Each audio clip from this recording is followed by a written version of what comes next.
to edit. I haven't had time to edit the last two videos that we did, but I'm hoping that you were able to at least complete. Hold on. What craziness is that? Anyways, I'm hoping that you were able to at least complete your drawing. All right. So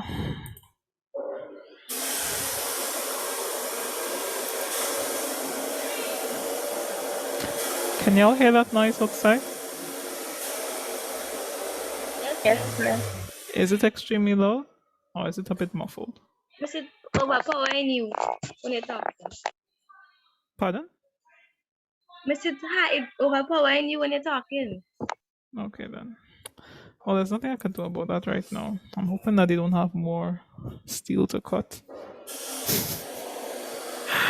Okay, well, they have more steel to cut, I guess. So just give me a moment, okay?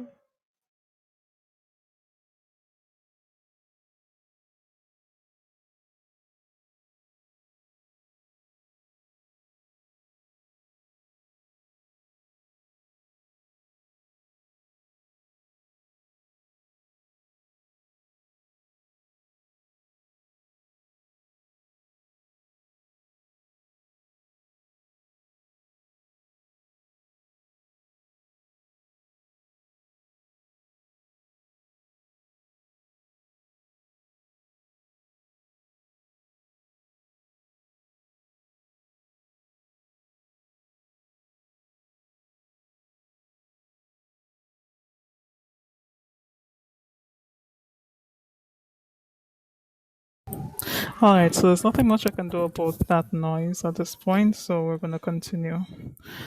Can y'all see my screen? Yes, miss. Yes, miss. Ladies, can y'all see my screen? Yes. Yes, miss. Okay. Hello? Anybody in Form 5 there? Miss, we answering. I'm Yes, sorry. Miss Wilson. I'm sorry, my volume was low. My apologies, okay? But that was my bad. So yeah. All right, so in advance, please forgive me for the types of lines that I used for some of these things. When I was drawing it, it was a bit last minute. This shouldn't be a hidden line. I'm just saying. I think by now everybody should know that this should be a solid line. I'm gonna just use that for that. Let me see if I can change it quickly before we start.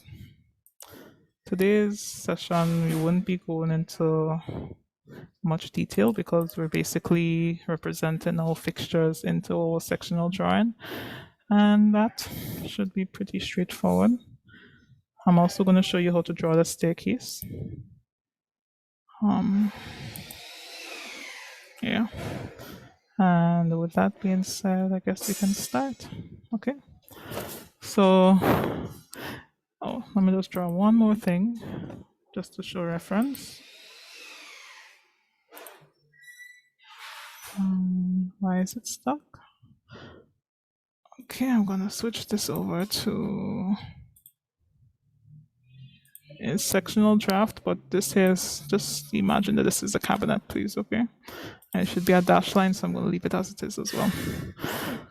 All right, so good afternoon, everyone. I'm hoping that you are well at this time. Today we'll be continuing phase 4 of our sectional drawing, okay? Now, last class, we basically established the foundation section of our sectional drawing, okay? I demonstrated both how to do a strip footing as well as a regular pad footing and how it's represented within the sectional drawing, okay? Now, with that, we also included the damp-proof membrane, sand binding, hardcore, and the earth fill, which is beneath our flooring into the foundation. And just be mindful that this here should be done throughout the bottom section of the flooring. Okay, it should not be done underneath the ground level or past the building width. Everything should be done below the floor level of the building itself. So everything that you see here, you're going to basically have to do the same thing within the spaces below the flooring. All right. Now today's class, what we're going to do is draw our fixtures or represent our fixtures within our plan. Now I apologize also for the noise in the background because, well, there's nothing I could do about that right now because of the construction that's going on outside. So let's start. Now, just like all the other drawings that we've been doing, we will be drawing all the items that is shown after the cutting line. Okay? So in this case, the cutting line, this white line here, cuts through a window, a sink, two walls or internal walls, which includes a door, as well as a staircase and the external wall on the side. Okay? Now, what we're going to do is basically bring up the width of our fixtures. So in this case, the counter, the stove, the counter here with the cabinet above, the door width, the toilet, and the staircase. Okay, so at this point, what I'm going to do, I'm going to mute the mic and I'm asking you, please just pay attention to the lines that I'm bringing upwards. In the event that I do stick, please tell me, just unmute your mic and tell me, please, okay? Thank you.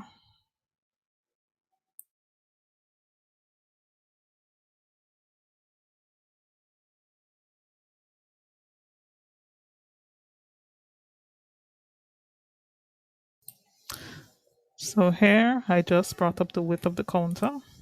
All right, I'm going to just select the line and create a copy of it. And all the components which I think are necessary for me to bring up the width of, that is what I'll be selecting the edges of, basically. Okay, so as you can see, the edge of the counter here, the width of our stove, the other counter, which is on this side. I'm going to include the door jamb for this here as well. Then I'm going to find the center of our toilet. I'm going to state that reason later on. Again, look at the position of our toilet. We're going to get to that as well. And then I'm going to just put a point or a line where I see my staircases step-ups are, which are here. Okay, we're going to do this section here last. All for now, we want to be focusing on this section of the room. Okay, so with that being said, we're going to escape. All right. Now,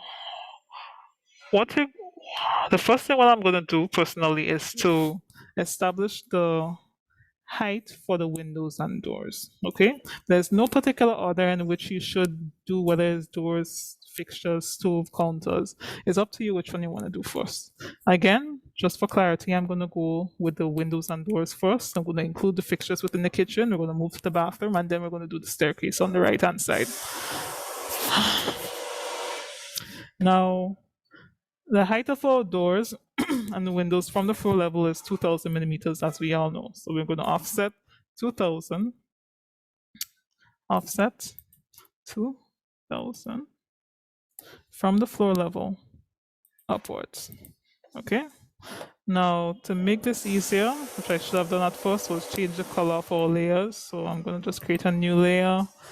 I'm going to just call it sectional, not sectional, fixture draft.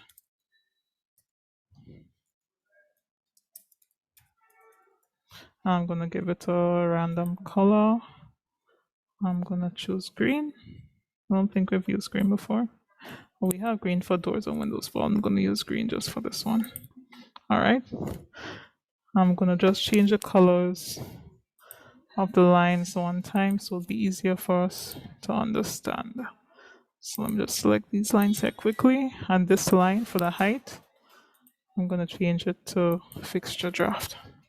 All right. Again, it looks a bit confusing right now, but I can promise you at the end, we're going to get through it step by step. Okay. So from here, As we know, this is the height of our windows and doors. If we have to measure our windows from this height here downwards, we have to measure our windows. In this case, our doors should be able to fit within the space. All right. Now, based on the cutting line that we have here, you can see that our line passes through one window in the kitchen and it also passes through one door in the bathroom area.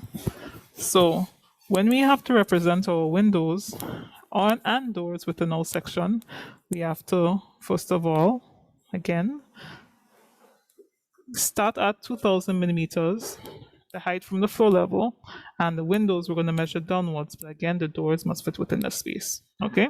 To make this easier for us to understand, I'm basically going to trim the excess lines in between. We're going to ignore this section. Well, we have to remove this section anyways.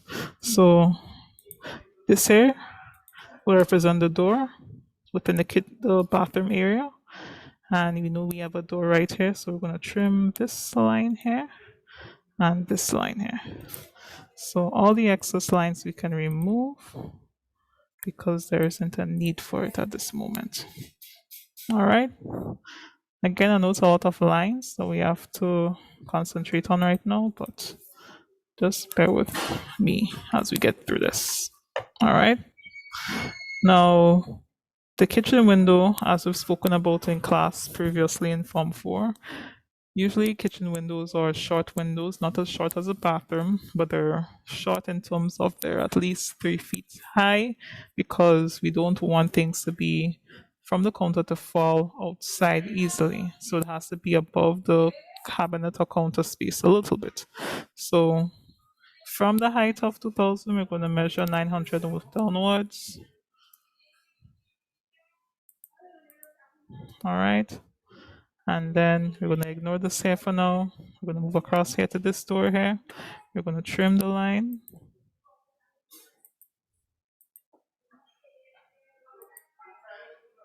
All right. And then we're going to move across here. And basically we have our line here to establish the height of our door within the bathroom area. And we're going to stop right there for now. Okay. Now, just like how you would represent the window in a floor plan using the double line, I would advise you to do the same thing for the sectional. I wouldn't advise you to try to draw details like the sectional detail of a window because in an exam setting, you would not have time to actually do all that. So in this case, what I'm going to do is copy and paste. We'll copy the double line and place it here. If you want to take your time and draw it in, you can do so as well. But again, I'm showing you shortcuts in which you can do your work at a quicker pace. Okay? And the same thing for the door. Now let's just imagine again as if we're cutting through a cake. We know what a door looks like. So if we go to, is it view? Somebody help me. Tool palette. Go to architectural and we have our windows and doors here. If I was to remove my door from that section, you would see that this is what the elevated door looks like from the front. Now, if you were to look at it from the side, as shown here, you will not be able to see the entire face of the door. You'll be seeing the thickness of the door. All right. Now, seeing that doors have a variety of thicknesses, what we're gonna do is you can use this same double line to place here. The only difference is, so we're gonna place the same double line over here for the door. The only difference is that it's gonna touch the height to the ground, and then we're gonna add a hatch in between. Okay. Now the reason why we're filling in that door space is so that the person who is reading the plan would understand that there is something solid within this little space here. All right. We could have done the same thing for the windows, but we're gonna have the doors solid or a hatch which is solid in between, and we're going to keep the windows like this so we can distinguish the two. Okay. Now, this is what a door should look like if you cut through it. This is what a window would look like if you cut through it. All right. Now going back to this door that we took from our tool palette, all we have to do is make sure that's a metric sample and not an imperial sample. We're going to move it across towards the space provided and ensure that it fits within the space as well. All right. You're going to realize that it fits perfectly within the door space. Remember, this area here is our door jamb on both sides. All right. And once it fits perfectly within the space, then you're okay. If it's an imperial door, most likely when you place it within the space, it's going to be off by a few millimeters. All right. Now, in the event that you have different size doors, remember if you select the door and you click on the arrow, you can adjust the size to whether it's a 1000 or probably 750, 700, 600 millimeter door. But in this case, this one here is a 900 millimeter door. Okay. Now, in other cases, you're going to realize that when you select the height, it's either too big or a little bit too small for the space. Okay. Now, seeing that we've used 2000 millimeters for our door height, this here is basically ideal for the drawing that we're doing. Because if you look at any door, even the doors within your home, you're going to realize there's a thin frame above the door as well. So even though we have a frame, a door jamb, or not necessarily a door jamb, but a frame on the external section of our door, there's also a wooden frame at the top section of our door. So once you keep the height below the 2000 millimeter mark and you leave that little space there, your drawing is okay. All right, there's nothing to be afraid of. You won't lose any extra marks for it. Just ensure that your drawing stays as is within this space. Okay. Now, once that is done, you're going to trim the excess lines here, and here. Matter of fact, you can remove all the lines right now because you won't really need anything below that. All right. I'm going to remove these two lines here. All right. Remove all of these below. And you have a better look of what a sectional would look like. Okay. Any questions so far before we move on to the kitchen section? Okay, moving on. So, moving on to the kitchen, as you would know again, based on conversations we have had in the past, the counter height within the kitchen is usually 3 feet or 900 millimeters. Okay, it's not set at that. Again, it could be a little shorter, it could be a little taller according to the occupants of the building, but on average, it's just 900 or use 900 when you're not given the height of counters. Okay, so offset 900 again from the flooring upwards. Remember, the kitchen counter doesn't pass through all the rooms, so you're going to just shorten the line or trim it, whichever you see necessary, so it can fit within the boundaries of the kitchen itself. All right. I'm going to switch the color to fixture draft because this is what we're working on right now. I'm going to keep these guidelines here for now because we're going to need them. Okay. And just remember that this here is the height of our counter. Okay. Now, in order for you to look for kitchen fixtures, you need to go to the design center. There are many areas you can find it, which you can either find it within the view. Within the view tab, you look for this little icon over here that says design center. You double click on it and most likely you'll get different fixtures. Okay, if you can't remember how to get it, just follow this step. You click on the little home icon at the top. You then go to ENUS design center and you look for the blocks which you would need for whichever component within the building that you have to design. So in this case, we're looking for kitchen, which is over here. Double click, click on blocks, and then we have our little icons to work with. Okay. Now, the problem that I have, I've been experiencing for years, and for some reason, I'm not too sure why people don't understand it by now. We have plan views and we have elevated views. Okay. Plan views or views of items from the top. So it's like you're a bird looking down. Elevated views are views that a human being would see as standing vertically on the ground. Okay. So, for example, if you look at these two items here, they say they're refrigerators. Okay. They both say this one has a refrigerator, two door, 36-inch. This one here says refrigerator, two door, 36-inch. But you can see clearly that there are two different items, okay? If I was to bring out this fridge, and if I was to bring out the other fridge, okay? You can basically tell that one, you can view the front of the fridge, and this one here is what you would put in a floor plan. So this one, you'll put in an elevation. This one here, you'll put in a floor plan, okay? It says that for many other items, like for example, the kitchen faucet, you have an elevated kitchen faucet as well as you have a plan view of a kitchen faucet. We have the same thing for the range for the oven. We have the plan view of the oven. We have the elevated view of the oven. Okay?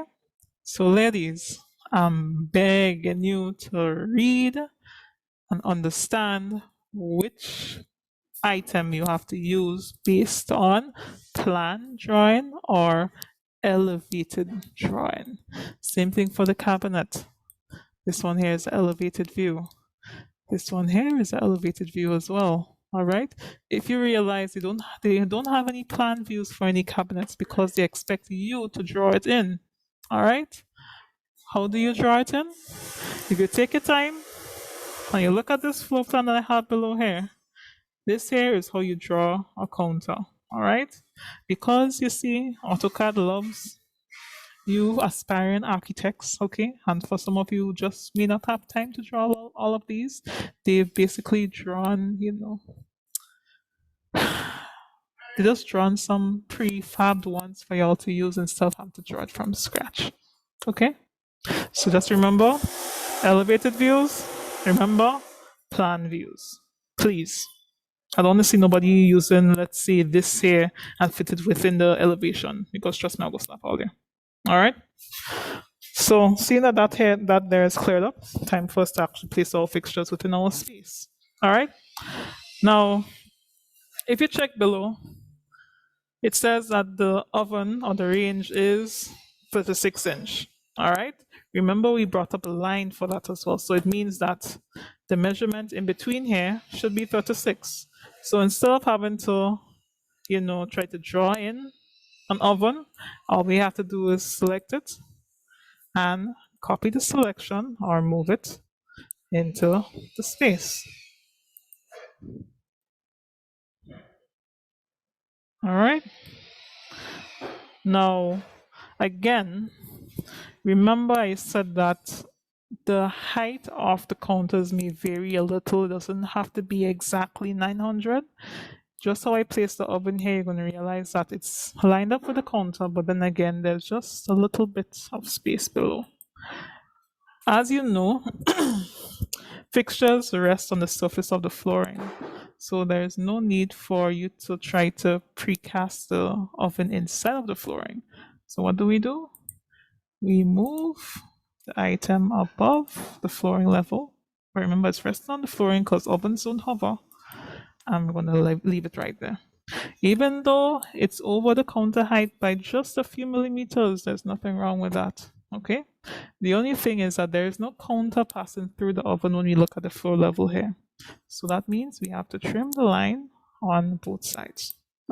So select trim this little line here, trim this little line over here. Remove this line here because there's no need for it. We can now move these two lines here because we don't need any guidelines to establish the width of our oven. All right. And then that's it. Okay.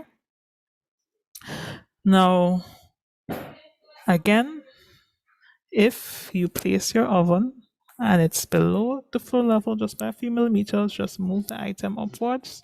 It's okay if it surpasses the counter level from the top section. Okay. Now moving on to the faucet area. Okay. Now as you can see, now just a perfect example, plan view of the oven, elevated front view of an oven. Okay. Let's just be clear with that. Now with the sink. Now usually the sink is inside. Now as you can see within the section line, the cutting line passes through the sink. Now I'm going to save you from drawing the details of the sink. I'm just hoping that no one else has any cutting lines going through their sink. I hope. If not, I'll have to do a separate video or probably help you with the details for that by myself. But for in general, you don't need to draw the section or the details within once your line doesn't pass through it. Okay? I'm hoping that it doesn't pass through it. But anyways, so we will have to place a faucet here because as you can see, there's a faucet there. But then again, you have to understand that this is a front view of a faucet. Okay? If you don't have that, so we go back to this little thing right here. I don't think they have a view, a side view of it, they only have the front view of it. But we could still use it though, I think. Yeah, we could still use it. Yeah. But this here is preferably for, anyways. So what you can basically do is just move this onto the counter space. All right. And trim the lines when necessary, basically. Okay. So you're going to move it in an area basically like this. Again, don't allow it to pass through the wall because there's no way the faucet handle could pass through the wall. Because it's a block, you have to right click and explode. Well, you can do not explode option here. So you have to select the item, go to explode, which is this little item here. All right, and basically what that does is break down the block into different components, so you can alter it easily. What we're gonna do here is trim these lines, remove this here.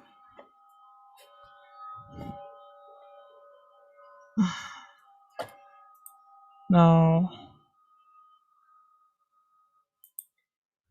I'm not sure what's going on there.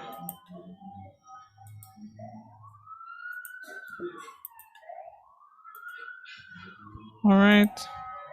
What I'm gonna do is mirror that line over to the other side to make it shorter. And then I'm gonna trim these lines here as well. Okay, so that will represent my faucet within my kitchen area.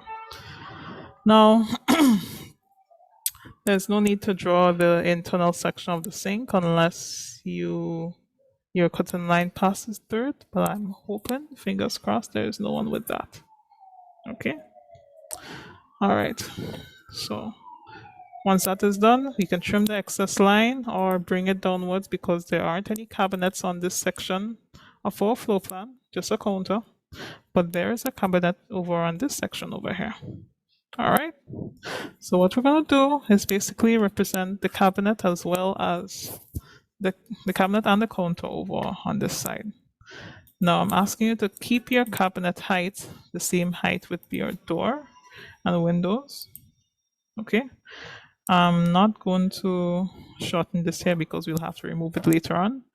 There's no need to actually go about drawing details for the cabinet because we already have a cabinet block which is situated within the design center.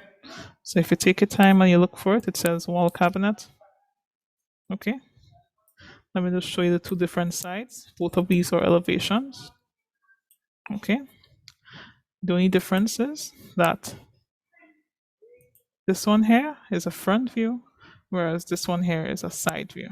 So if we had a cabinet on this section over here, this is a cabinet that you'll have to use. But because we're looking at the front section of this cabinet at the top here, we're going to select this and then move it below and place within that section.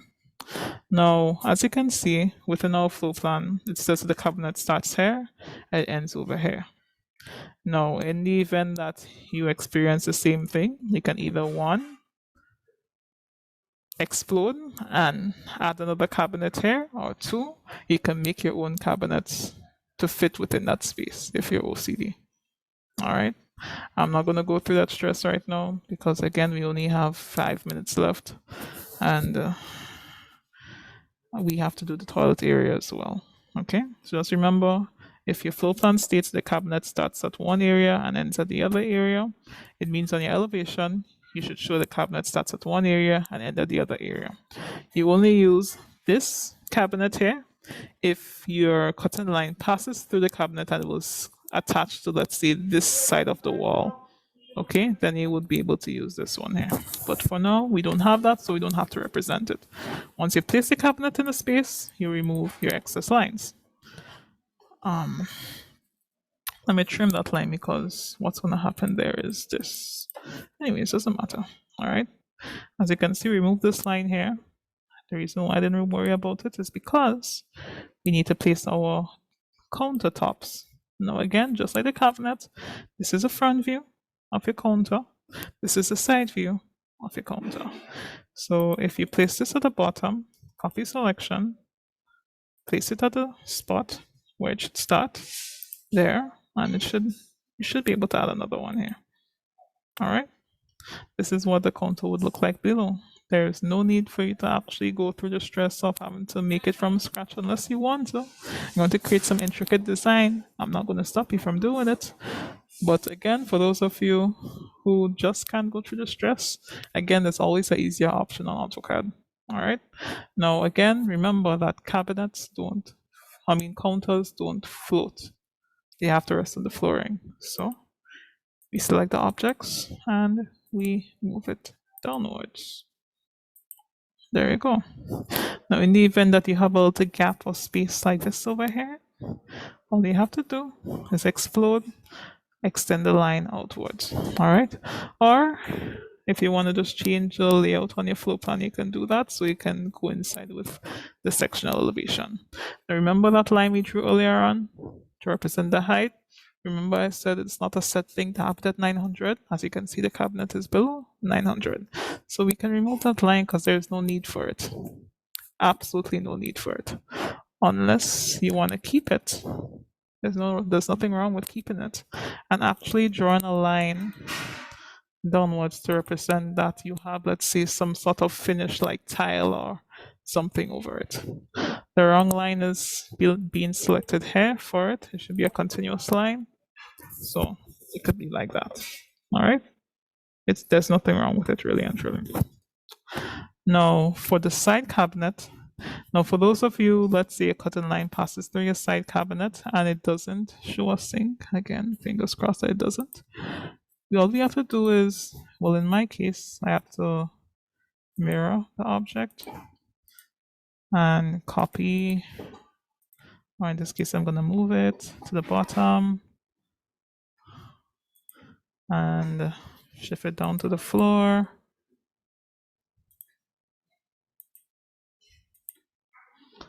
And voila. All right. There's no need for me to keep this line here. But what I'm going to do is draw a little line from this point here to this point here. Remember the little finish we could have? And then just change these two lines to continuous lines. And there we go. Okay. So ladies, we have less than a minute left. What I'm going to do, I'm going to end the session. I'm asking you all to come back in. We're going to do the toilet area. I highly doubt we'll be able to do the staircase area today, but at least I'm going to start. Okay. So again, just come back in.